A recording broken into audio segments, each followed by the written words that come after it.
Hello, Bulls. I'm Logan Lucero. And I'm Gabriela Gonzalez. Welcome to our first edition of the Brickell Breakdown, your monthly source for news on campus and around our city. From breaking headlines to creative highlights, we'll be your guide to the stories, the people, and the ideas shaping our community. Here's a glimpse of what we have in store for you today. A dance school fighting to keep their tradition alive in the heart of Little Havana. Then move over, Jack Black, because this school of rock is making beats in their own way. And finally, we dive into the effects of AI in our classrooms. All this and more here on the Brickell Breakdown. And we're just getting started.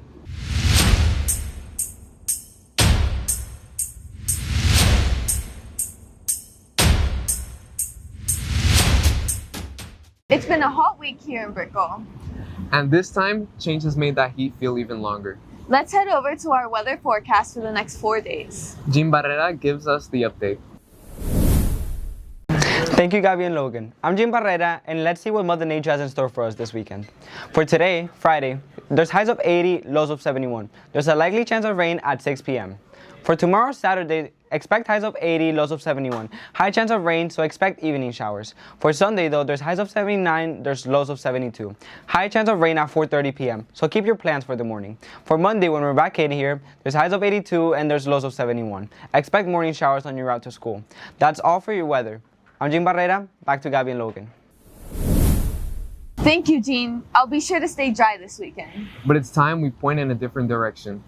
When you think of Miami, you think of music, beaches, or even nightlife. But there's also a strong classical side that not many people talk about. In our next story, we step inside the ballet studio that's keeping tradition alive in the city. In a city known for movement, from fitness to musical nightlife, one dance studio in Miami is quietly working to keep a classical art form alive. Inside the studio, every moment is intentional. Every class demands focus, control, and resilience. Ballet is a sport, so people should deal with it the same dynamics as you would deal with a baseball team, with a soccer team, with any team. Like, it's a sport, so your body's gonna hurt. This is not recreational dance. For students here at the Cuban Classical Ballet of Miami, ballet is a commitment, one that shapes both the body and the mind. For me, ballet means discipline, strength, and a structure, most importantly. In my personal life, it helps me a lot with my daily living. The school, which was founded in 2006 by Mr. Pedro Pablo Peña, has a mission that goes beyond technique. Upon his arrival to Miami, Mr. Peña found a need for Cuban creatives searching for a future in the United States, which led to creating opportunities for dancers.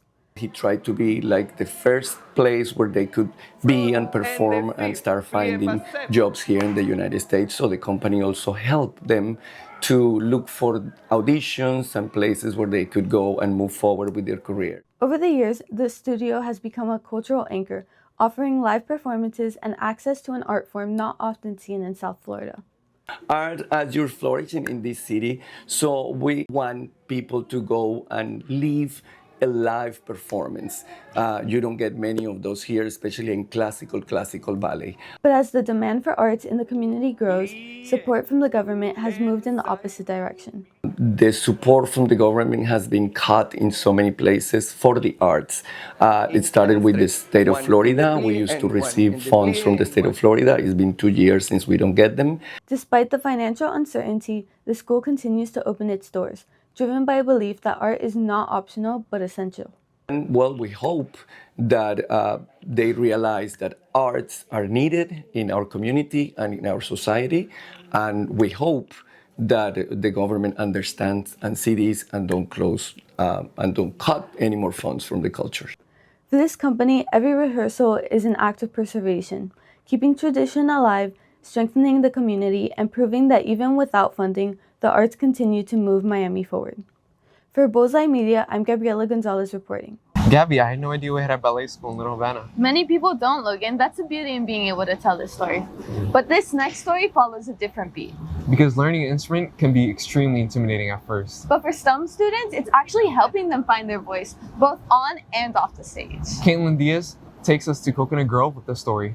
1, 2, 3, 4. Developing musicianship can be a daunting process to face alone. At School of Rock Coconut Grove, a house band program specializes in harboring a welcoming environment for new artists to grow confidently into their instruments. From 5:30 p.m. to 8:30 p.m., musicians such as bass guitarist Ian and main vocalist Vivi spend their time mastering the art of music. My name is Vivi Pasos and I sing. My name is Ian. I play bass. For both performers, the process of gaining newly found confidence progresses exponentially when accompanied with others. As time goes on, a sense of belonging surfaces, and the relationship between musician and instrument only grows stronger. But I think that it's kind of changed my personality and it's made me more confident in using my voice for things outside of singing and talking and communicating. As I've gotten stronger with my instrument, I've definitely seen myself branching out into more and more genres, and that it definitely helped my house band inspiring me to go places that I never would have thought of. A first-hand witness of this journey is main instructor Emilio de Armas, acting as a driving force for the band members to progress in their musical abilities and self-confidence. Additionally, as these young musicians progress in their pursuit, a way they improve their growth is the collaboration and performing between fellow musicians in School of Rock. It's always a beautiful thing because you get to see, especially in the time that I've been doing this for 6 years, that you can see these kids come in with maybe even no musical knowledge and just a love for it, and then they get to learn their favorite songs and have a special connection with those songs. And it lets you speak a voice that maybe you don't have with your language. You can speak a different language through an instrument. Even as a director, Emilio also owns into his own abilities, all through the shared love of music and instrumentation. Reporting from Coconut Grove, I'm Caitlin Diaz. That's so cool. Logan, did you know my brother played the bass? No way, really? Yeah. But did you know some businesses do more than just serve customers? Yeah, actually, some even change lives. In our next story, we meet the people behind No Limits Coffee Shop, where opportunity is being redefined. Matias Arenas shows us how. In a world where employment opportunities can be limited for adults with special needs, No Limits Coffee is proving that ability matters more than disability. Owner Kia Lopez, a special education worker, saw the need for something more. When it came time for them to graduate, it was very difficult for me because, I realized that there really wasn't much out there for them.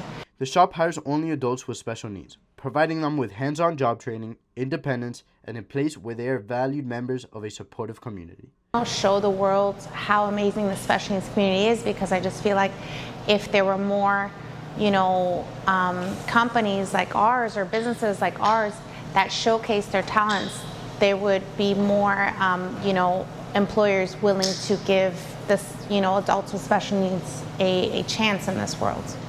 The shop hires only adults with special needs, providing them with hands-on job training, independence, and a place where they are valued members of a supportive community. They don't even need me here. They see a dirty table and they go pick it up. And they see a customer walk in and they go and greet them. In addition to coffee, No Limits serves breakfast and also lunch. Each item prepared with care and served with love, reinforcing the shop's mission to lead with dignity and inclusion. To hire more staff. Right now we just opened, so things are still a little slow on building up, but there's so many amazing young adults in the community that come and drop off their resumes, and I just want to hire them all. Though the business is still growing, the impact is already being felt, with young adults from across our community eager to be part of a team. It's beautiful to know how many people I have behind me, with this crazy idea, and are there supporting me. So I'm very blessed. For the owner, the shop represents more than employment. It's proof of what can happen when people are given a chance. In Kendall Lakes, reporting from Bullseye Media, I'm Matias Arenas. We'll definitely be stopping by soon. Do you think they have food? I think so, but maybe AI could help confirm that. Because our next story, we take a closer look at how AI is changing the classroom. Here's Valeria Perez's report. Artificial intelligence can generate explanations, summaries, even full essays in seconds. But the real question many classrooms are facing isn't what AI can do, it's what students should be doing on their own. When assignments pile up and deadlines get tight, some students turn to AI instead of just their notes.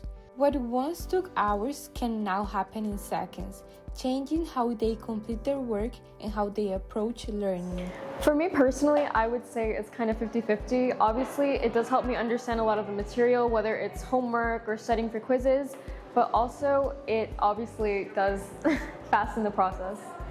It's not just cheating, because there's ways to use AI that is, that are helpful, and it's not just like, okay, give me the answer. Classrooms are starting to change as more students use artificial intelligence. The way students do assignments and how they learn looks different from a few years ago. It's changed my classroom in terms of students being able to use it for projects and be able to design and use more creativity in my class. Mr. Garcia says the concern isn't the technology itself. It's what happens if students rely on it too much instead of doing the homework themselves. If it's used improperly.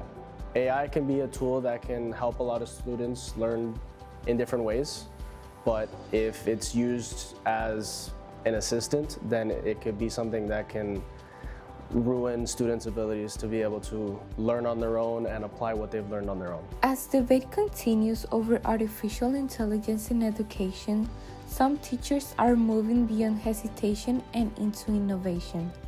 Ms. Alvarez, creator of the Business Food Lab, is incorporating AI directly into her curriculum.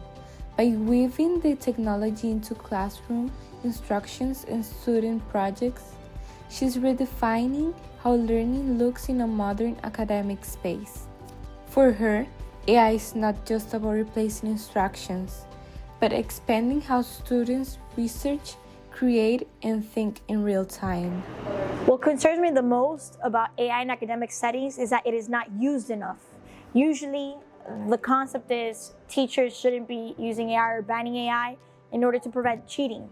But if AI is used to critically think, AI is incorporated correctly in assignments that require a high level of thinking, then just using AI would not give you the answer to assignments.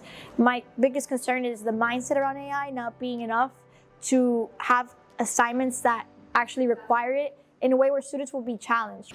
As artificial intelligence continues to expand, so does the debate over its place in education. Whether it becomes a long-term learning tool or a lasting controversy may depend on how responsibly it's used. Reporting for Bullseye Media, I'm Valeria Perez.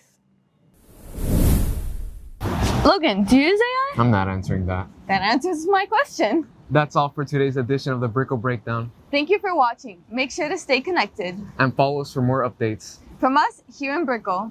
Have a great rest of your day and charge on, Bulls.